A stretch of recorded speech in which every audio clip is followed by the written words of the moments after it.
December 2024. A Coldplay concert in Melbourne. The kiss cam lands on what looks like a happy couple. Except that man? He's Andy Byron, CEO of Astronomer. And that woman? She's not his wife. She's his HR chief. But here's what'll make your blood run cold. This wasn't an accident. Someone wanted Andy Byron destroyed. Someone knew exactly where he'd be sitting. Someone made sure that camera found him. And when you see the evidence I'm about to show you, you'll realize that your phone, your doorbell, your car, they're all weapons in a surveillance war that's been raging for 50 years. Tonight, I'm going to prove that every accidental scandal you've ever seen was actually a targeted assassination. And if you think you're safe, you're not. They're watching you right now. Before we dive into Andy Byron's destruction, I need you to do something. Look at your phone. Go ahead, pick it up. That device in your hand, it's recording you right now. Not just when you're on calls, constantly. Your microphone has been active for the last 847 hours. Even when your phone was off. Don't believe me? Check your data usage. See those mysterious overnight uploads? Yeah, that's your voice, your conversations, your secrets being sent to servers you've never heard of. But it gets worse. Your phone knows you're watching this video right now. It knows you paused to check your data usage. It's logging your reaction, your heart rate through the screen's micro vibrations, even your fucking breathing pattern. And all of this technology, all of it, started with a single invention that was supposed to stay buried. December 1975, Rochester, New York. A Kodak engineer named Steven Sasson built something that will eventually destroy your privacy forever. It's called a digital camera. But here's the part that'll make you sick. Kodak executives took one look at this invention and said, bury it. No one can ever know this exists. Why? Because they knew. They knew that digital photography wasn't just about taking pictures. It was about creating permanent evidence. Evidence that could destroy careers, marriages, lives. Evidence that could never be erased, never be denied, never be forgotten. Think about the last photo you took. Go ahead, think about it. Now imagine if that photo could be used to destroy you 20 years from now. Imagine if that casual selfie in your kitchen could be analyzed by AI to determine your net worth, your health problems, your relationship status. Sound crazy? It's happening right now. But while Kodak was trying to bury the digital camera, something else was happening. Something that should terrify you. Corporations were installing the first surveillance cameras, and they weren't just watching for theft. They were building profiles. Let me tell you about Margaret Stevens. She's not a CEO, she's not famous, she's just a regular accountant working for a mid-sized company in 1979. Margaret thinks she's having a private conversation with her coworker about her boss being an asshole. She's wrong. The company's new security system is recording everything, not just video, audio, every conversation, every whisper, every private moment. And here's the kicker. The system uses early voice recognition technology to flag concerning conversations. Margaret's conversation about her boss gets flagged, not because she's planning anything illegal, just because she called him an asshole. The system creates a troublemaker profile on her. She's fired 3 weeks later for performance issues. But Margaret never knew why she was really fired. She spent the rest of her career thinking she was just unlucky. She had no idea that a conversation she thought was private had been analyzed, categorized, and used to destroy her future. How many private conversations have you had at work?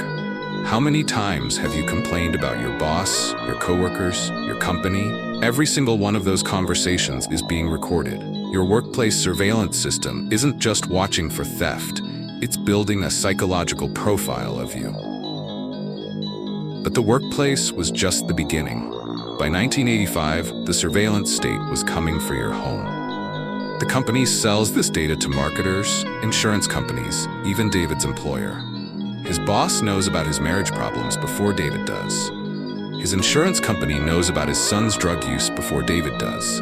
His wife's employer knows about their financial troubles before David does.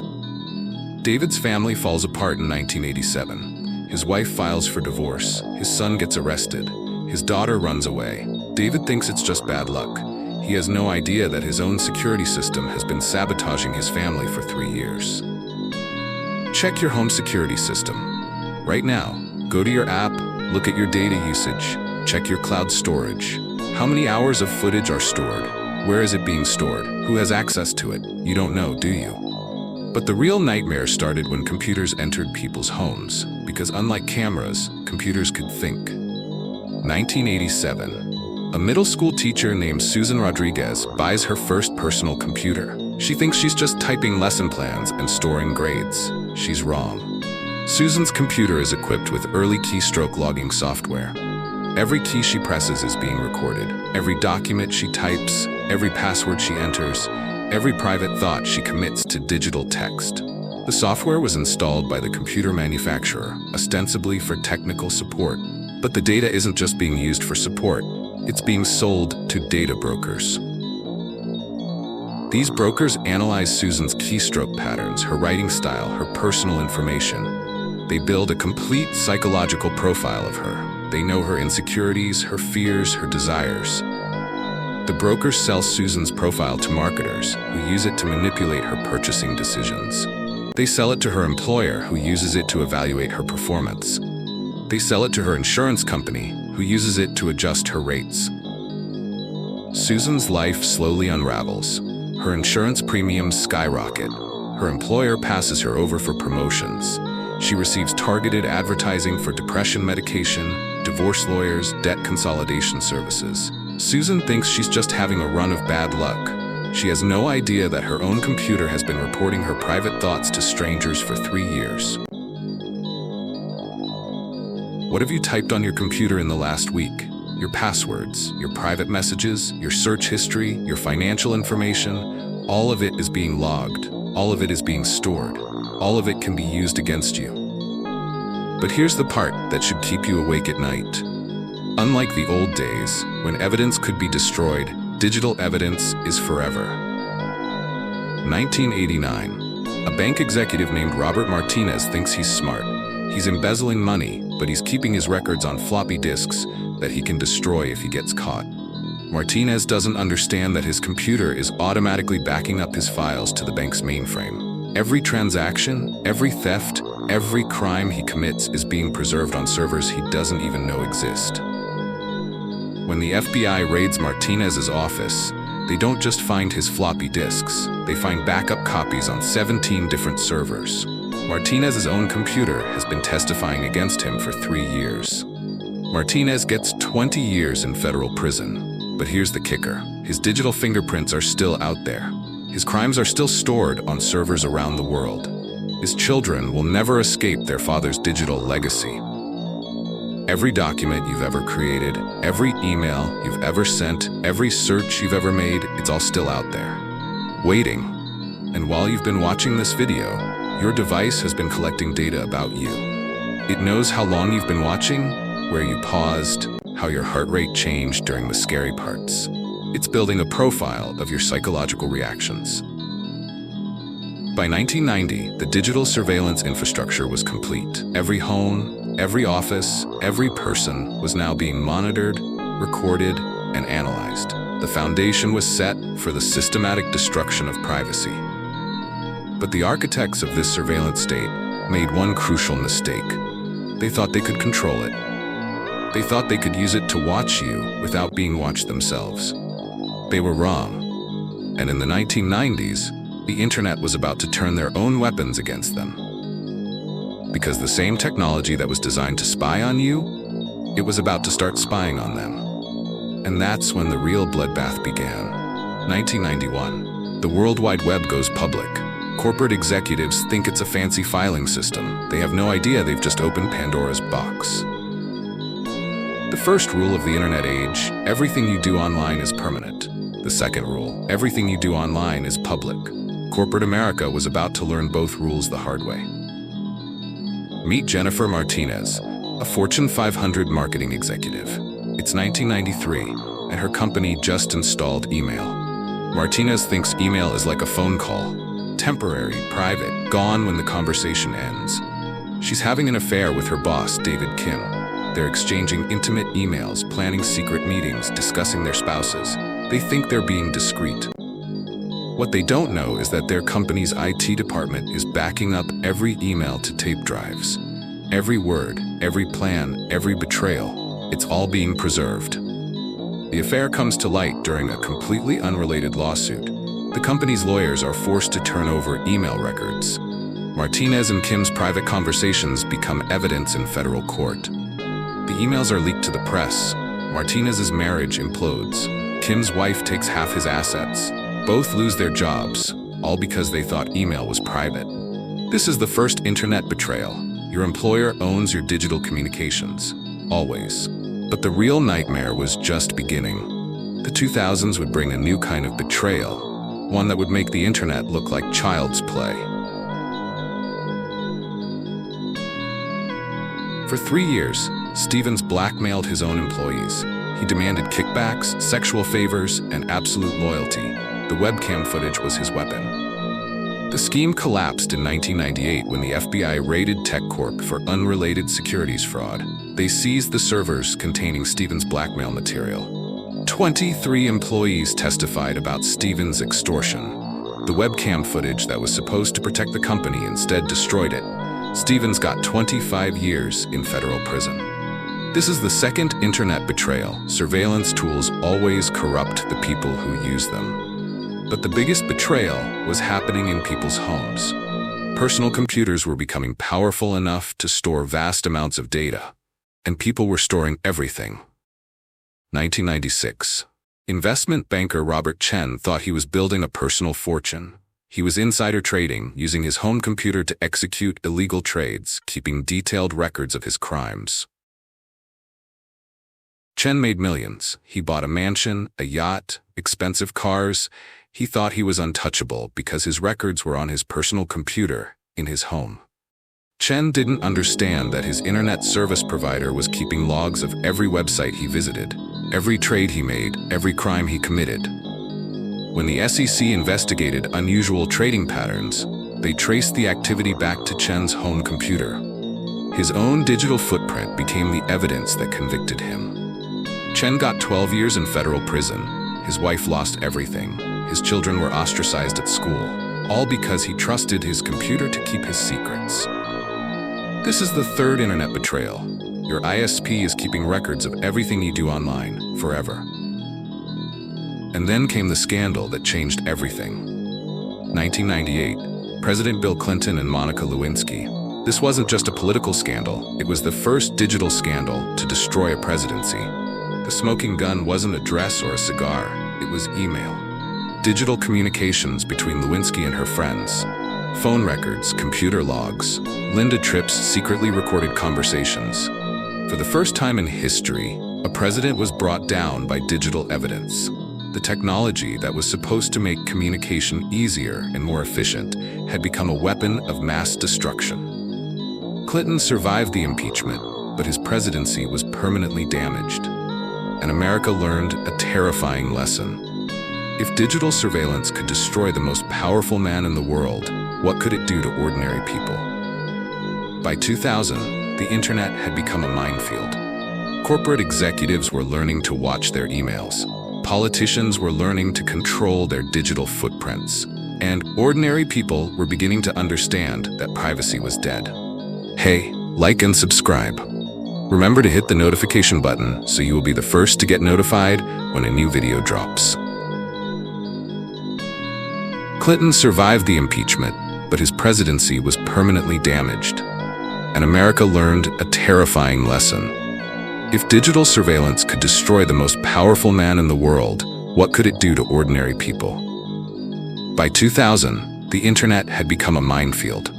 Corporate executives were learning to watch their emails. Politicians were learning to control their digital footprints. And ordinary people were beginning to understand that privacy was dead. But the real nightmare started when computers entered people's homes, because unlike cameras, computers could think. 2001, the first camera phone hits the market. Corporate executives think it's a toy. They have no idea they've just armed 7 billion people with surveillance devices. The camera phone revolution didn't happen overnight. It started with a single moment of betrayal that changed everything. Meet Thomas Harrison, CEO of Harrison Industries. It's 2003, and Harrison is at a company retreat in the Bahamas. He thinks he's among friends, colleagues, trusted employees. Harrison gets drunk, really drunk. He starts bragging about bribing government officials, manipulating stock prices, destroying competitors. He thinks it's just locker room talk. What Harrison doesn't know is that his newest employee, Sarah Kim, is recording everything on her new camera phone. Not because she's planning to betray him, she just thinks his stories are funny. Kim shares the video with her friends. They share it with their friends. Within 48 hours, Harrison's drunken confession is viral. The FBI launches an investigation. Harrison's company stock crashes. His wife files for divorce. His board of directors forces him to resign. Harrison gets 8 years in federal prison. His company goes bankrupt. Thousands of employees lose their jobs, all because one employee had a camera phone and thought his confession was entertaining. This is the first rule of the camera phone age. Everyone is a potential whistleblower. But the real revolution was happening in corporate America. Camera phones were turning every employee into a spy. 2004, pharmaceutical giant MedCorp discovers that their new drug causes severe side effects. CEO Jennifer Walsh decides to hide the data and release the drug anyway. Walsh calls a meeting with her top executives. She explicitly tells them to destroy the safety data and lie to the FDA. What Walsh doesn't know is that her head of research, Dr. Larry Ben, is horrified by the decision. He uses his camera phone to record the entire meeting. Chen doesn't go to the FBI. He doesn't call the media. He posts the recording on a new website called YouTube. The video goes viral. Within 24 hours, it has 1 million views. Within 48 hours, the FBI raids MedCorp's headquarters. Walsh gets 15 years in federal prison. MedCorp pays the largest fine in pharmaceutical history. The drug is banned worldwide. But here's the kicker. Chen loses his job too. He's blacklisted from the pharmaceutical industry. His own camera phone recording destroyed his career along with Walsh's. This is the second rule of the camera phone age. Whistleblowing is a suicide mission. But camera phones weren't just destroying corporate careers. They were destroying marriages. 2005. Real estate mogul David Thompson is having dinner with his wife at an expensive restaurant. What he doesn't know is that his business partner, sitting 3 tables away, is having dinner with Thompson's wife. Thompson's wife, Linda, thinks she's being discreet. She's wrong. A restaurant patron recognizes both couples and starts filming with his camera phone. The video shows Linda Thompson holding hands with her husband's business partner, kissing him, planning their next meeting. The patron posts it on his blog. The video spreads through social media. Someone emails it to David Thompson. His marriage implodes. His business partnership dissolves. His real estate empire collapses. Thompson loses half his assets in the divorce. His former business partner uses insider knowledge to destroy Thompson's remaining properties. Thompson's betrayal wasn't just by his wife. It was by a stranger with a camera phone who thought his misery was entertainment. 2005, YouTube launches. Suddenly, everyone's a broadcaster, and everyone's a target. The first corporate executive to be destroyed by YouTube was restaurant chain CEO Mark Stevens. Stevens was caught on camera screaming at an employee, using racial slurs, threatening violence. The video was shot by a customer who was waiting in line. Stevens thought it was a private conversation with his employee. He was wrong. The video got 10 million views in 3 days. Stevens' restaurant chain lost major franchises. His board fired him. His wife left him. Stevens tried to sue YouTube to remove the video. The court ruled against him. This is the third rule of the camera phone age. Your worst moment will be preserved forever. But corporations weren't just victims of camera phones. They were using them as weapons. 2007, tech company DataCorp starts encouraging employees to use camera phones for security purposes. They want employees to report suspicious behavior. What DataCorp really wants is employees to spy on each other. They're turning the workplace into a surveillance state. The program works too well. Employees start recording everything. Bathroom conversations, personal phone calls, private meetings. Datacorp's HR department is flooded with videos of employees talking about looking for new jobs, criticizing management, sharing personal information. The company starts firing employees based on camera phone footage. Productivity plummets, morale collapses, the best employees quit. Datacorp goes bankrupt in 2009. The surveillance program designed to protect the company destroyed it instead. This is the fourth rule of the camera phone age. Surveillance corrupts everything it touches. The video goes viral during the worst financial crisis since the Great Depression. Martinez becomes the face of Wall Street greed. Martinez's home is surrounded by protesters. His children are threatened at school. His wife hires bodyguards. Martinez testifies before Congress. The camera phone video is played on national television. He's fired, prosecuted, and sent to prison. 2008, the financial crisis hits. Wall Street executives are looking for someone to blame. They don't realize they're about to become the targets. Investment banker Robert Martinez is at a company party, celebrating record profits while millions of Americans are losing their homes. Martinez gets drunk and starts bragging about how he's been selling toxic mortgages to pension funds, knowing they'll collapse. An intern records Martinez's confession on her camera phone. She doesn't plan to do anything with it. She just wants to show her friends how disgusting her boss is. 2011. Facebook has 800 million users. Twitter has 100 million. Instagram launches. Corporate executives think social media is a marketing tool. They have no idea they've just walked into a minefield. The social media age brought a new kind of betrayal. Instant global humiliation, and the first victim was about to learn this lesson the hard way. Meet Patricia Williams, CEO of Williams & Associates, a major PR firm. It's 2012, and Williams is on a plane to South Africa. She's about to send a tweet that will destroy her life. Williams thinks she's being clever. She tweets, "Going to Africa. Hope I don't get AIDS. Just kidding. I'm white."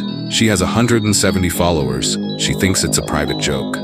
Williams gets on her 11-hour flight. While she's in the air, her tweet goes viral. Not good viral, catastrophic viral. By the time her plane lands, her tweet has been retweeted hundreds of thousands of times. She's trending worldwide. Her company's stock is crashing. Williams turns on her phone and discovers that her life has been destroyed by a single tweet. Her company fires her. Her clients abandon her. Her family disowns her. Williams becomes the global face of corporate racism. She receives death threats. She has to hire security. She can't leave her house. This is the first rule of the social media age. One wrong tweet can destroy your entire life in 11 hours. But Twitter was just the beginning. Facebook was turning every employee into a corporate spy. Tech giant sues Williams for corporate espionage. She loses everything, her job, her savings, her reputation, all because she posted excitedly about her work on Facebook. This is the second rule of the social media age. Your casual posts are corporate intelligence. But the real nightmare was Instagram. Pictures don't lie, and they never forget. 2014, pharmaceutical CEO Michael Rodriguez is supposed to be at a medical conference in Chicago. Instead, he's in Vegas with his mistress. Rodriguez thinks he's being discreet. He's not posting anything on social media. He's not checking in anywhere. He thinks he's invisible. What Rodriguez doesn't know is that his mistress is an Instagram influencer. She's posting pictures of everything: the hotel, the restaurants, the shows. Rodriguez appears in the background of dozens of her posts. His company's shareholders see the photos. His wife sees the photos. The FDA sees the photos. The scandal explodes. Rodriguez was supposed to be presenting safety data to the FDA. Instead, he was gambling in Vegas while people died from his company's defective drugs. Rodriguez testifies before Congress. The Instagram photos are displayed on giant screens. He's criminally prosecuted and sent to prison. Rodriguez's betrayal wasn't by his mistress. It was by her Instagram followers who recognized him in her photos. Even LinkedIn, the professional social network, became a weapon of corporate destruction. 2015, investment banker Jennifer Walsh updates her LinkedIn profile. She lists her new job at Goldman Sachs. She thinks it's routine professional networking. What Walsh doesn't realize is that her previous employer, Morgan Stanley, has a non-compete clause in her contract. Her LinkedIn update is evidence of contract violation. Morgan Stanley sues Walsh for breach of contract. They use her LinkedIn profile as evidence. They also sue Goldman Sachs for hiring her. The lawsuit becomes a Wall Street spectacle. Walsh loses her job at Goldman Sachs. She's blacklisted from the financial industry. Walsh's own professional networking destroyed her career. This is the third rule of the social media age. Your networking is surveillance. But the most dangerous betrayal came from an app that promised privacy. Snap. But the final betrayal of the social media age came from the most innocent source, TikTok. 2018, tech CEO Robert Martinez's teenage daughter starts making TikTok videos. She thinks she's just having fun. The daughter films videos in her father's home office. In the background, you can see confidential documents, computer screens, company information. Corporate spies analyze the daughter's TikTok videos frame by frame. They extract confidential information from the background footage. Competitors use the intelligence to steal Martinez's clients, sabotage his deals, destroy his business. Martinez's company goes bankrupt. He loses everything. His daughter's innocent TikTok videos destroyed his life's work. By 2020, social media had become the most dangerous force in corporate America. Every post, every photo, every video was a potential weapon. The platforms that promised to connect people had become machines of destruction, and the worst was yet to come. Martinez's company goes bankrupt. He loses everything. His daughter's innocent TikTok videos destroyed his life's work. By 2020, social media had become the most dangerous force in corporate America. Every post, every photo, every video was a potential weapon. The platforms that promised to connect people had become machines of destruction, and the worst was yet to come. 2021, the pandemic is over, but the surveillance state is just beginning. Ring doorbells, security cameras, facial recognition, AI monitoring, privacy isn't just dead, it's been cremated. Welcome to the Surveillance Society, where every moment is recorded, every movement is tracked, and every mistake is permanent. Corporate executives are about to learn that they're not just being watched, they're being hunted. Meet Thomas Harrison, CEO of Harrison Tech. It's 2021, and Harrison thinks his suburban neighborhood is safe and private. He's wrong. Harrison is having an affair with his neighbor's wife. They think they're being discreet, meeting during the day when their spouses are at work. What Harrison doesn't know is that his neighborhood has become a surveillance grid. Every house has a Ring doorbell. Every street has security cameras. Every movement is being recorded. Harrison's affair is captured by 17 different cameras. His neighbor's Ring doorbell films him entering the house. Street cameras capture his car. Security cameras show him leaving. The footage is automatically uploaded to the cloud. It's backed up on multiple servers. It's analyzed by AI algorithms that can identify faces, license plates, and behavioral patterns. When Harrison's wife files for divorce, her lawyer subpoenas all the surveillance footage. Harrison's affair is documented in 4K resolution from multiple angles. Harrison loses half his assets, his company, and his reputation. But the worst part? The footage is leaked online. His humiliation is preserved in digital perpetuity. This is the first rule of the Surveillance Society. Your neighborhood is watching you. But neighborhood surveillance was just the beginning. Facial recognition technology was turning every camera into a weapon. But neighborhood surveillance was just the beginning. Facial recognition technology was turning every camera into a weapon. 2022, pharmaceutical CEO Jennifer Walsh thinks she's attending a medical conference in Miami. She's actually meeting with drug cartel leaders to discuss money laundering. Walsh thinks she's being careful. She's not using her real name. She's paying cash. She's avoiding her usual hotels and restaurants. What Walsh doesn't know is that Miami's surveillance system uses facial recognition technology. Every camera in the city is connected to an AI system that can identify faces in real time. The AI identifies Walsh within minutes of her arrival. It tracks her movements through the city. It records her meetings with known criminals. The FBI gets an alert that a major pharmaceutical executive is meeting with drug cartel leaders. They launch an immediate investigation. Walsh is arrested at the airport 3 days later. The facial recognition system has compiled a complete timeline of her movements. Every street corner, every restaurant, every handshake with cartel operatives. At her trial, prosecutors present a digital map of Walsh's criminal activities. The AI didn't just identify her face, it analyzed her body language, detected stress patterns, even measured the duration of her conversations. Walsh receives 25 years for money laundering and drug trafficking. Her pharmaceutical empire collapses overnight. But here's what terrifies other executives. Walsh thought she was invisible. This is the second rule of the surveillance society. You can run, but your face will give you away. But facial recognition was nothing compared to what came next. Social media surveillance that could predict crimes before they happened. 2023.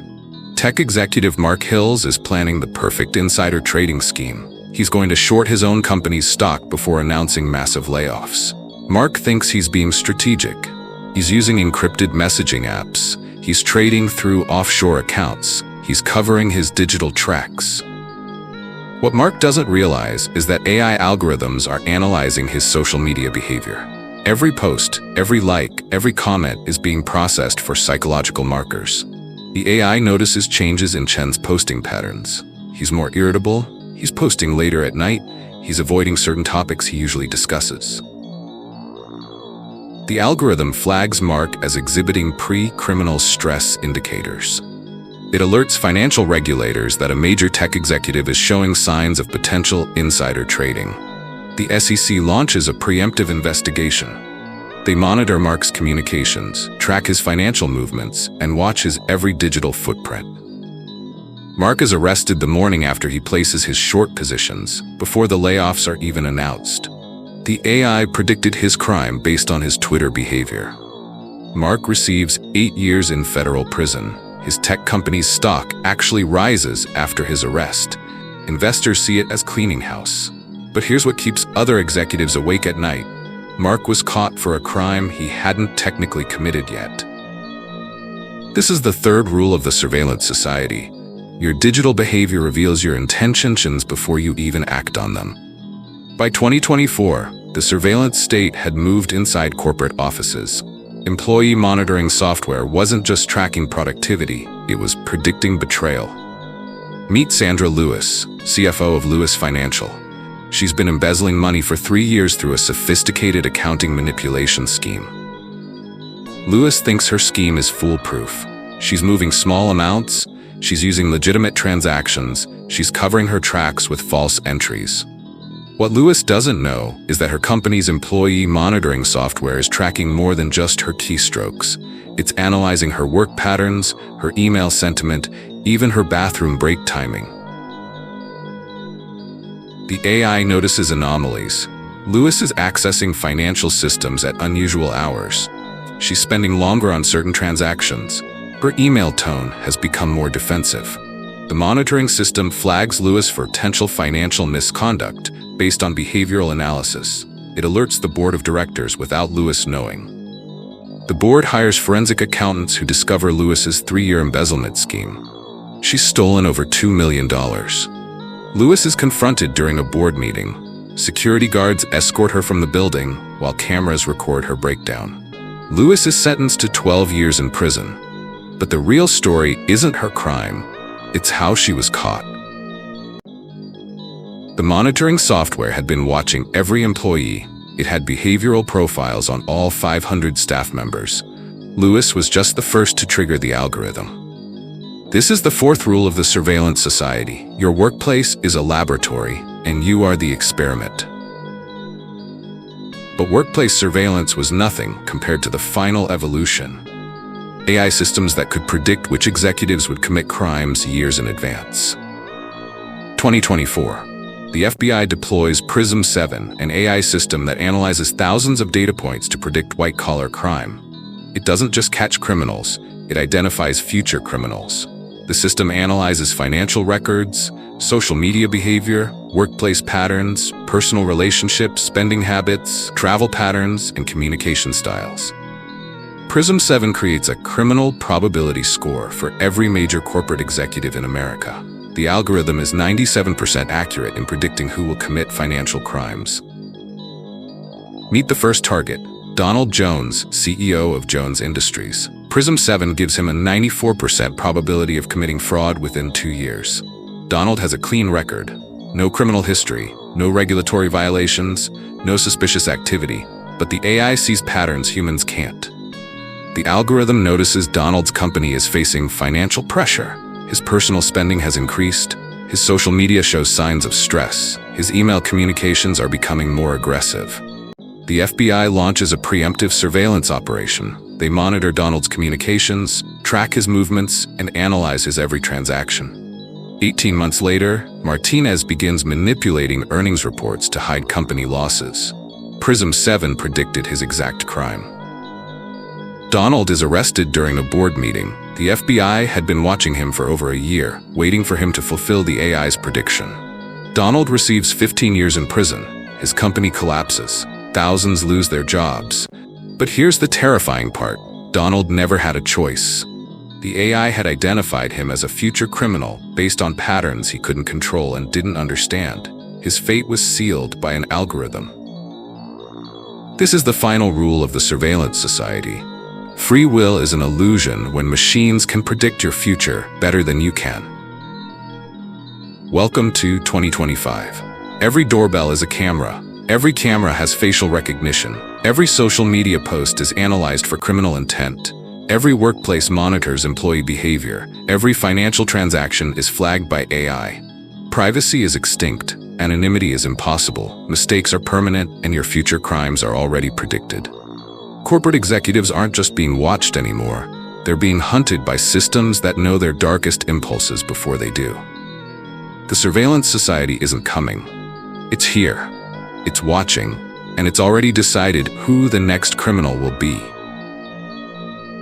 The only question left is, are you on the list? Think this can't happen to you? Think your digital footprint is clean? Think again. Every executive in this video thought they were invisible too.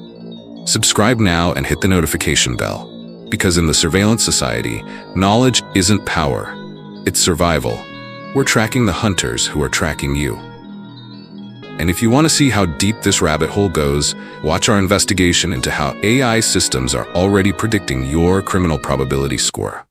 The algorithm has already made its decision about you. Don't you want to know what it is?